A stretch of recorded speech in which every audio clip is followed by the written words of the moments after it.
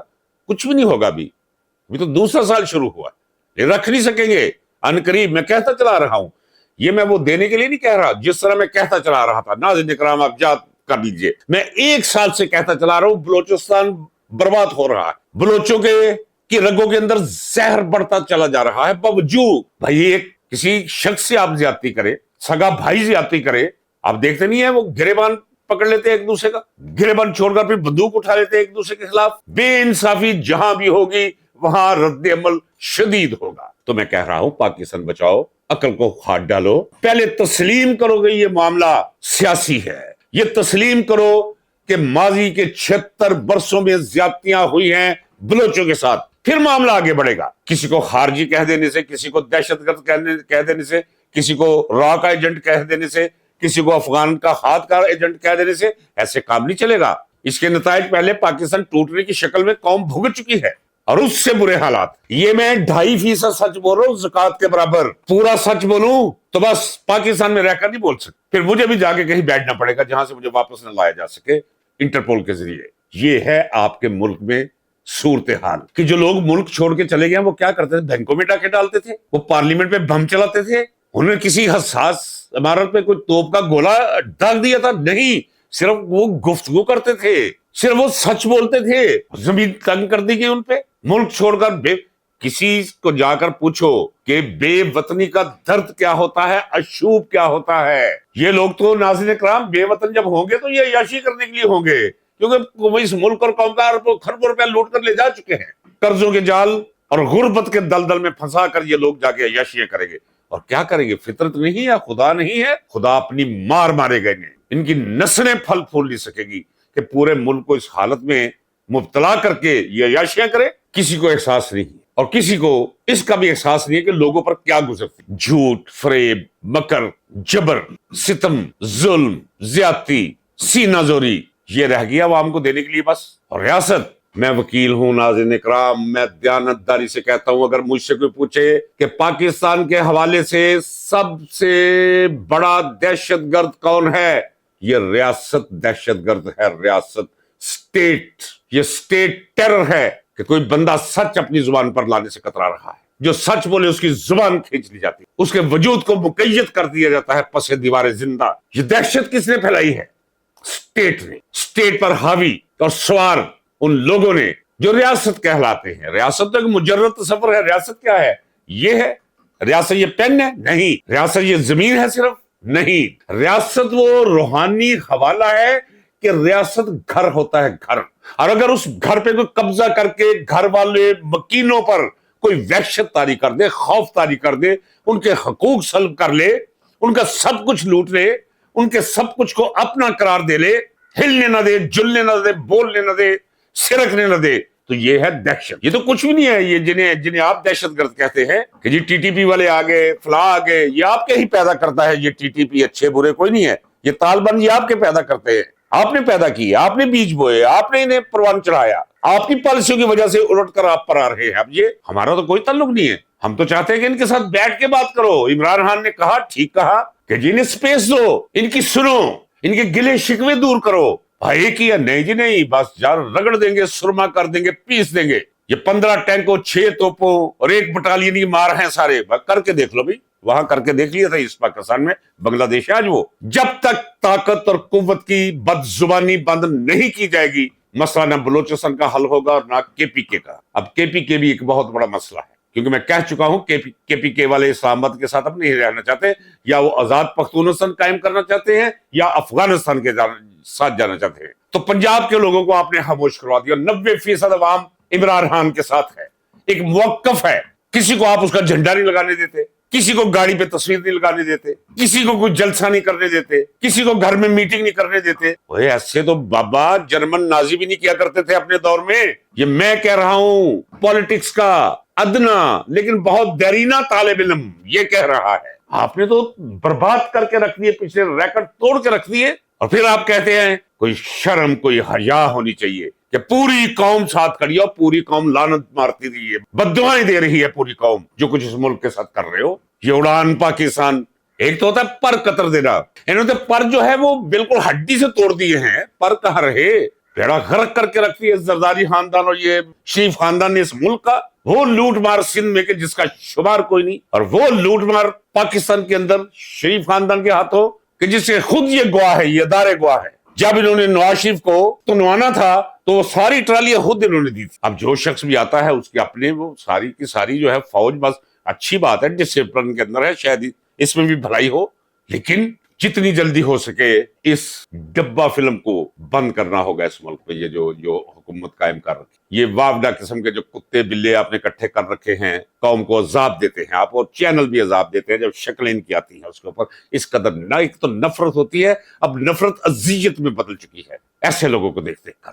یہ آپ کے پاس سارا سودا اور مال ہے جو آپ پیش کر رہے ہیں، ان کے ذریعے آپ ملک چلائیں گے، ان کے ذریعے سیاسی دانش آپ تقسیم کریں گے لوگوں میں۔ باز آ جائیے، صرف ایک راستہ ہے، معافی مانگیے عمران خان سے، ایک معافی ملک اور قوم کا مقدس سنوار جائے گی، نہیں تو وہ تو اندر بیٹھا ہوا ہے، اور قوم جس مقام پر پہنچ چکی ہے وہ ایک لاوا ہے۔ وہ اسی طرح ہے کہ جیسے کسی پہاڑ کی چوٹی پہ آپ بیٹھے ہوں، راہبر واٹر کولر میں سے ٹھنڈا پانی پی رہے ہو، شامی کباب کھا رہے ہو، نیچے دری بچھائی ہو اور ساتھ آپ گانے سن رہے ہوں، اور نیچے سے لاوا ابلتا ابلتا ابلتا دھانا اڑے اور ہر طرف پھر والکن ہو، بربادی، تباہی۔ یہ ہے منظر جو ان قریب ہونے والا ہے، اور جو میں کہتا ہوں وہ ہو جاتا ہے، یاد رکھیے گا۔ اجازت دیجیے ناظرین کرام، ملتے ہیں اگلے ولاگ میں۔ اللہ حافظ۔